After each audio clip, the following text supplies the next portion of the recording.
माता लक्ष्मी कमल के ऊपर विराजित है। ये हमें क्या संदेश देता है? मित्रों, कमल हमेशा कीचड़ के बीच में खिलता है। कीचड़ यानी कि नकारात्मकता।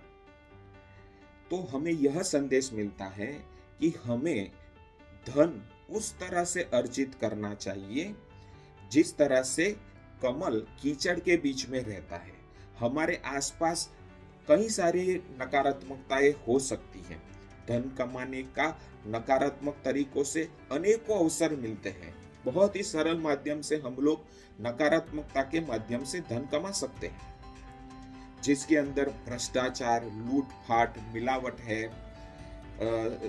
किसी से छीन कर, किसी के मजबूरी का लाभ उठाकर, या धरती, हवा, पानी, जल को प्रदूषित करके, उसका दोहन करके, या प्राणी जगत का दोहन करके, प्राणी जगत को प्रताड़ित करके भी लोग रुपया कमाते हैं।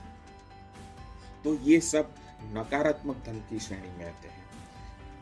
जिस किसी भी माध्यम से यदि आप सामने वाले व्यक्ति या वस्तु को नुकसान पहुंचाते हैं तो वह धन नकारात्मकता के माध्यम से आता है। आप कुदरती संपदा का दोहन कर रहे हैं या मनुष्य जगत को मानसिक, शारीरिक रूप से प्रताड़ित कर कर जो धन कमाते हैं, वह सभी नकारात्मकता की धन की श्रेणी में आता है। मित्रों, सकारात्मक धन क्या होता है?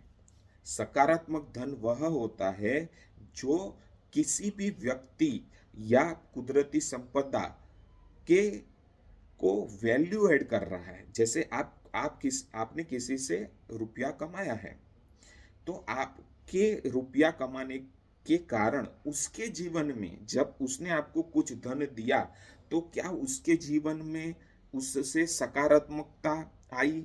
आपके प्रोडक्ट या सर्विस से किसी के जीवन में सकारात्मक बदलाव आया, या आपके प्रोडक्ट और सर्विस से उसको व्यक्तिगत जीवन में हानि हुई? यही डिसाइड करता है कि आप सकारात्मकता के माध्यम से धन कमा रहे हैं या नकारात्मकता के माध्यम से। क्या आप जो भी व्यापार करते हैं उससे सृष्टि का दोहन हो रहा है, तो आप नकारात्मक तरीके से धन कमा रहे हैं। आप जिस भी तरह से धन कमा रहे हैं उससे क्या सृष्टि को फायदा हो रहा है, ये कुदरती संपदाओं का फायदा हो रहा है, तो आप सही तरीके से धन कमा रहे हैं। मित्रों, हो सकता है आप नकारात्मकता के माध्यम से धन कमा रहे हो, लेकिन उससे समस्या नहीं है।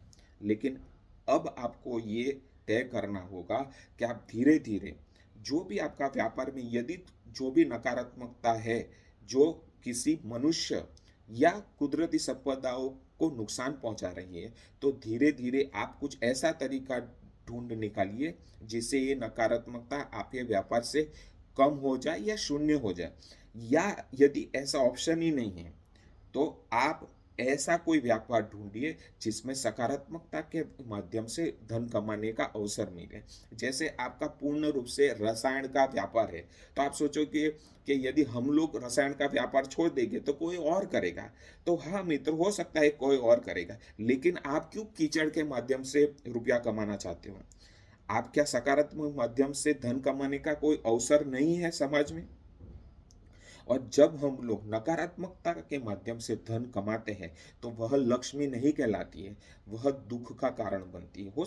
हमने प्राय देखा है कि कई सारे लोग बहुत सारे धनवान होते हैं, लेकिन उनके जीवन में पारिवारिक, शारीरिक और अनेक प्रकार के दुख होते हैं। लेकिन हमने ये देखा है कुछ लोग मध्यम वर्गीय होते हैं, सकारात्मकता के माध्यम से धन कमाते हैं, लेकिन उसके जीवन में सर्वांगी परिवार, शारीरिक, मानसिक सभी तरह का सुख होता है। तो मित्रों, धन जरूर कमाना चाहिए, बहुत कमाना चाहिए, मर्यादा से बाहर धन कमाना चाहिए, लेकिन किसी के जीवन में सकारात्मक बदलाव लाकर कमाना चाहिए। धन कमाने की कम कमाना ऐसा नहीं है, लेकिन सही तरीके से कमाना यह ज्यादा महत्व है का है। ज्यादा कमाओ ये जरूरी नहीं है, सही तरीके से आप ज्यादा कमाओ या कम कमाओ, ये आपकी क्षमता के ऊपर निर्भर है।